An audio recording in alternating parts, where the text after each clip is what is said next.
चालाक लोमड़ी की कहानी।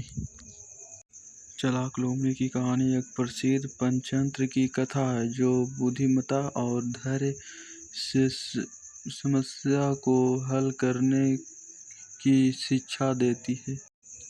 एक जंगल में एक बहुत ही चालाक लोमड़ी रहती थी। एक दिन उसे बहुत भूख लगी, लेकिन शिकार करने के लिए उसे कुछ नहीं मिला। चलते चलते वह जंगल एक पुराने कुएं के पास पहुंची। कुएं में झांकते ही उसे देखा कि वहां एक रस्सी से 2 बाल्टियां लटकी हुई है। उत्सुकतावश उसने एक बाल्टी में छलांग लगा दी। बाल्टी में बैठते ही वह बाल्टी नीचे चली गई और दूसरी बाल्टी ऊपर आ गई। अब लोमड़ी कुएं के तल में पहुंच गई। वहां पानी के अलावा कुछ भी खाने के लायक नहीं और अब वहां फंस गई थी।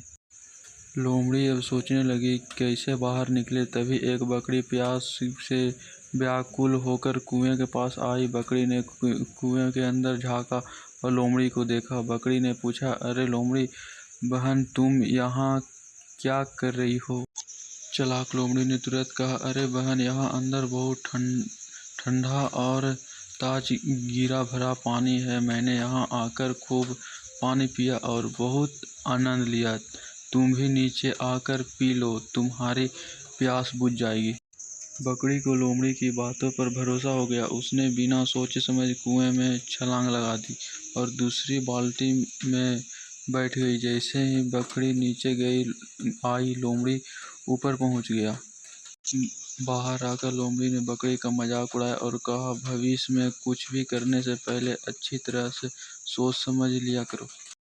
इस तरह लोमड़ी अपनी चालाकी से कुएं से बाहर निकल गई, जबकि बकरी अपनी नासमझी के कारण कुएं में फंस गई।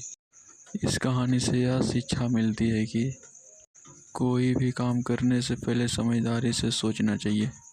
बिना सोचे समझे निर्णय लेने पर मुसीबत में फंस जाते हैं।